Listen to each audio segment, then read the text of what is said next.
Hi everyone, welcome to Chem Optimize. I hope all of you are doing well.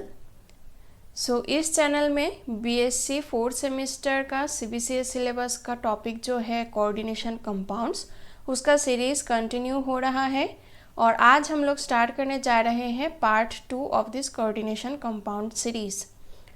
आप लोगों ने अगर part 1 नहीं देखा है then you can check them out from the I button. And if you are new to this channel, please subscribe the channel and hit the bell notification, ताकि आप लोग को पता चल जाए जब भी मैं एक नया वीडियो अपलोड करूं और मुझे भी मोटिवेशन मिले रेगुलरली अच्छा नया कंटेंट्स लाने के लिए. इस चैनल में आप लोग का सपोर्ट बहुत अहमियत रखता है इस चैनल के लिए और मेरे एफर्ट्स को भी वैल्यू मिलता है. So please keep on supporting. So last वाले वीडियो में हम लोगों ने डिस्कस किया था about Werner's theory, which is one of the oldest theory of coordination compounds. So इस वाले वीडियो में हम लोग डिस्कस करने जा रहे हैं about valence bond theory. So stay tuned till the end of this video and let's move on to the topic. So valence bond theory जो था, this was introduced by Pauling, ठीक है, and he made some assumptions जो हम लोग one by one discuss करते जाएंगे, which are the postulates of valence bond theory. So each and every point को ध्यान से सुनना. There are very important concepts in this each and every postulates. So first postulate जो है उसमें ये बताया गया है कि जो सेंट्रल मेटल एटॉम रहता है या फिर आयन रहता है, वो अपना वैकेंट s और p और d ऑर्बिटल्स को क्या करता है, हाइब्रिडाइज करके हाइब्रिड ऑर्बिटल्स फॉर्म करता है. हाइब्रिड ऑर्बिटल्स फॉर्म होता है फ्रॉम द वैकेंट s और p और d orbitals of the central metal cation और atom, and the number of hybrid orbitals is equal to the coordination number of the central metal atom or ion. So with these hybrid orbitals, this central metal atom or ion forms coordinate covalent bonds with the orbitals on the ligands. So जो central metal atom और ion है वो अपना s और p और d orbital को hybridize करके hybrid orbitals form करता है, and the number of hybrid orbitals is equal to the coordination number of this metal. और उसके बाद ये मेटल कोऑर्डिनेट कोवैलेंट बॉन्ड जो है वो फॉर्म करता है with the orbitals of the ligands, ठीक है. So this is the first postulate. Now the second postulate is, ये जो हाइब्रिड ऑर्बिटल्स फॉर्म हुए हैं, this hybrid orbitals have same geometry and energy, ठीक है, and also they are directional in nature. So they are directed towards the ligands. Okay. So these hybrid orbitals, since they have same geometry and energy and also they are directional, they are directed towards the ligands. And ये जो geometry है और hybridization है, they are related to each other, they are interrelated. So एक complex का geometry से हम उसका hybridization का idea लगा सकते हैं and vice versa. उसके बाद third postulate जो है वो ये बताता है कि जो बॉन्डिंग है मेटल कॉम्प्लेक्सेस में वो कैसा होता है. बॉन्डिंग कैसा होता है मेटल कॉम्प्लेक्सेस में, लिगैंड का फील्ड ऑर्बिटल के साथ मेटल का एम्प्टी हाइब्रिड ऑर्बिटल्स कंबाइन करके कोऑर्डिनेट कोवैलेंट बॉन्ड फॉर्म करते हैं, ठीक है. They overlap with each other, ligands, field orbital and metals, empty hybrid orbitals, they overlap with each other and then they form a coordinate covalent bond. तो ligand का generally जो lone pair होता है, this is present in the field orbital of the ligand, और वो वाला orbital जो है वो मेटल के साथ ओवरलैप करता है. So for example, this is one vacant metal hybrid orbital, okay. और मान लेते हैं ये लिगेंड का लोन पेयर ऑफ इलेक्ट्रॉन्स जो है ये एक ऑर्बिटल में है यहाँ पे। So this is ligand filled orbital containing A lone pair of electron, ठीक है।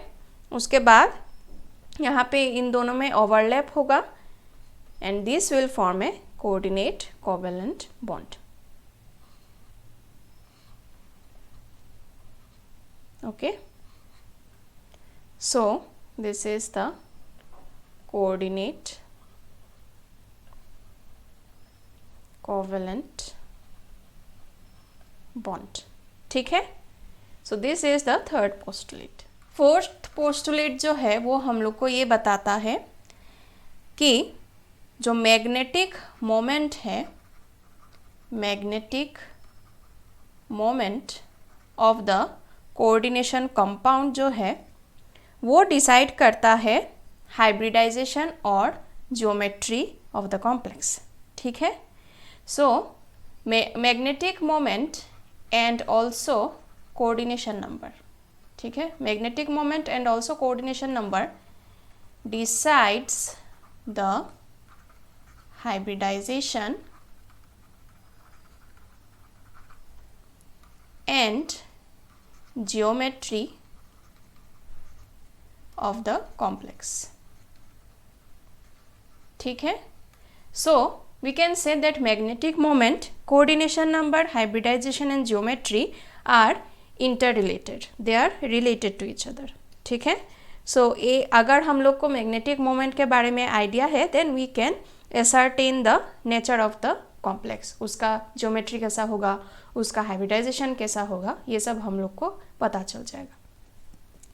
Next is the fifth postulate which says about the ligands, ठीक है। अभी तक हम लोगों ने मेटल सेंटर और कॉम्प्लेक्स के बारे में बात किया है, अभी हम लोग लिगेंड के बारे में बात करेंगे। सो यहाँ पे बोला गया है फिफ्थ पोस्टुलेट में कि ईच एंड एवरी लिगेंड में एक ऑर्बिटल, मिनिमम एक ऑर्बिटल प्रेजेंट रहना चाहिए जिसमें lone pair of electrons present हो, ठीक है।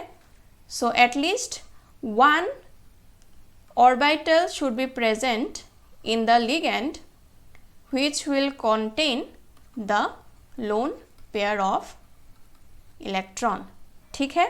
वही लोन पेयर ऑफ इलेक्ट्रॉन वो डोनेट करेगा मेटल सेंटर में, मेटल सेंटर में डोनेट करके उसके बाद दोनों ऑर्बिटल का ओवरलैप होगा, एम्प्टी ऑर्बिटल ऑफ मेटल और फील्ड ऑर्बिटल ऑफ लिगेंड, उनका ओवरलैप हो गया, कोऑर्डिनेट कोवेलेंट बॉन्ड फॉर्म होता है। और पाउलिंग ने इन लिगेंड्स को क्लासिफाई किया है दो क्लासेस में, ठीक है। First class is strong electron donating ligands, or simply they are called strong ligands, okay. So some of the ligands are called strong electron donating ligands or simply strong ligands, and these ligands are like cyanide ligand, carbonyl ligand, etc, ठीक है। And the second class is weak ligands और highly electronegative ligands, ठीक है। सो कुछ ligand को week ligand या फिर highly electronegative ligands बोला जाता है। जो हाईली इलेक्ट्रोनेगेटिव लिगेंड्स है, for example halides, F minus, Cl minus, not all halides, only F minus and Cl minus. Fluoride and chloride, they are very highly electronegative, and also oxygen containing ligands, okay. So these are weak ligands. So these are the two classifications. Sixth point में ये बोला गया है कि strong ligands जो है, strong ligands they have the tendency to pair up the d electrons in the metal center in the complex. ठीक है, स्ट्रॉन्ग लिगेंड्स का ये टेंडेंसी होता है कि मेटल सेंटर में जो डी इलेक्ट्रॉन्स होंगे उनको पेयर अप करने का. ठीक है, और ये पेयरिंग जो होता है वो हून्स रूल ऑफ मैक्सिमम मल्टीप्लिसिटी के हिसाब से ही होता है, उसको वायलेट नहीं करता है. और वीक लिगेंड्स क्या करता है, weak ligands do not have the tendency to pair up d electrons. ठीक है, सो वीक लिगेंड्स में डी इलेक्ट्रॉन्स का पेयरिंग नहीं होता है in the metal centre, but in the presence of strong electrons the d electrons generally pair up in the metal centre. ठीक है, seventh postulate में ये बोला गया है कि जब बॉन्ड फॉर्म होता है between the metal and the strong ligands, ठीक है, जब बॉन्ड फॉर्म होता है between the metal and the strong ligands, those bonds are considered to be covalent. ठीक है, और जब बॉन्ड फॉर्म होता है between metal and weak ligands और हाईली इलेक्ट्रोनेगेटिव लिगेंड्स, ठीक है, those bonds are considered to be ionic. ठीक है, this is according to valence bond theory और वीबीटी. वैलेंस बॉन्ड थ्योरी को वीबीटी भी बोला जाता है. सो स्ट्रॉन्ग लिगेंड्स के प्रेजेंस में क्या होता है, हम लोगों ने ऑलरेडी डिस्कस किया है कि पेयरिंग ऑफ डी इलेक्ट्रॉन्स हो जाता है. सो पेयरिंग होने के बाद वो नेसेसरी ऑर्बिटल्स प्रोवाइड करता है to form the required hybridization. ठीक है, सो स्ट्रॉन्ग लिगेंड्स जब इलेक्ट्रॉन को पेयरिंग करता है in the d orbitals of the metal centre, तब बाकी जो डी ऑर्बिटल्स रह जाता है पेयरिंग होने के बाद, they end up in hybridization of the complex. ठीक है, एट्थ वाला पोस्टुलेट जो है वो हम लोग को ये बोलता है कि according to VBT in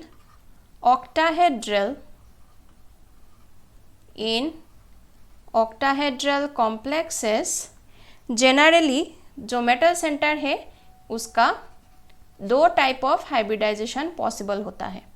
one is D2sp3 and another one is sp3d2. ठीक है, यहाँ पे जो d ऑर्बिटल्स इन्वॉल्व होते हैं they are the n-1, here they are the n-1 d orbitals. इसका मतलब ये है कि इनर d ऑर्बिटल्स. ओके, और यहाँ पे जो डी ऑर्बिटल्स इन्वॉल्व होते हैं they are n d orbitals, और we can say the outer d orbitals. Okay, so जिस कॉम्प्लेक्सेस में हाइब्रिडाइजेशन D2sp3 होता है उनको बोलते हैं इनर ऑर्बिटल कॉम्प्लेक्स, क्योंकि यहाँ पे इनर डी ऑर्बिटल्स इन्वॉल्व होता है इन द हाइब्रिडाइजेशन. ओके, और जिस कॉम्प्लेक्सेस में हाइब्रिडाइजेशन होता है मेटल सेंटर का sp3d2 उनको बोला जाता है outer orbital complex. Okay, because यहाँ पे आउटर डी ऑर्बिटल्स इन्वॉल्व होता है in the hybridization of the metal centre. ठीक है, जनरली जिन कॉम्प्लेक्सेस का हाइब्रिडाइजेशन होता है D2sp3 they are more stable than the complexes in which the hybridization is sp3d2, because in D2sp3 the inner d orbitals are involve in hybridization, जो इसको ज़्यादा stability provide करता है. ठीक है, or the d orbitals which are involved in hybridization in octahedral complexes, these are dx square minus y square and dz square. तो यहाँ पे जो हम लोगों ने d2sp3 या फिर sp3d2 में जो दो d ऑर्बिटल्स यहाँ पे इन्वॉल्व हुआ है in hybridization, they are dx square minus y square and dz square. ठीक है. बट टेट्राहेड्रल कॉम्प्लेक्सेस में जो हाइब्रिडाइजेशन होता है, दिस इज आइदर sp3 और sd3. जनरली sp3 हाइब्रिडाइजेशन ही हम लोग को देखने को मिलता है, sd3 इज रेयर. ठीक है. बट sd3 अगर हाइब्रिडाइजेशन हो तो इसमें जो d ऑर्बिटल्स इन्वॉल्व होते हैं, they are dxy, dyz and dzx. ठीक है. In square planar complexes hybridization जो हम लोग को देखने को मिलता है, दैट इज dsp2. यहाँ पे एक ही d ऑर्बिटल इन्वॉल्व होता है इन हाइब्रिडाइजेशन. सो यहाँ पे जो p और d orbitals involve in hybridization होते हैं, यहाँ पे दो p ऑर्बिटल्स इन्वॉल्व होते हैं और एक ही d ऑर्बिटल्स इन्वॉल्व होते हैं in hybridization. They are px, py and dx square minus y square. ठीक है. और क्या होता है, pz ऑर्बिटल यहाँ पे बच जाता है और dz स्क्वायर ऑर्बिटल भी यहाँ पे रह जाता है, हाइब्रिडाइजेशन में इन्वॉल्व नहीं होता है. So they are perpendicular to the plane of the square planar complexes. ठीक है. सो ये दो ऑर्बिटल अप और बिलो रहता है from the plane of the square planar complex. जो सेकेंड लास्ट पोस्टुलेट है, that is the 9th postulate, वो हम लोग को ये बताता है कि in case of second and third row transition metal complexes,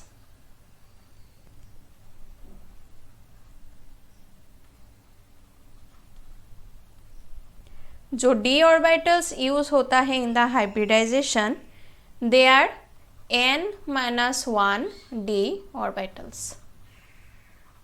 ठीक है.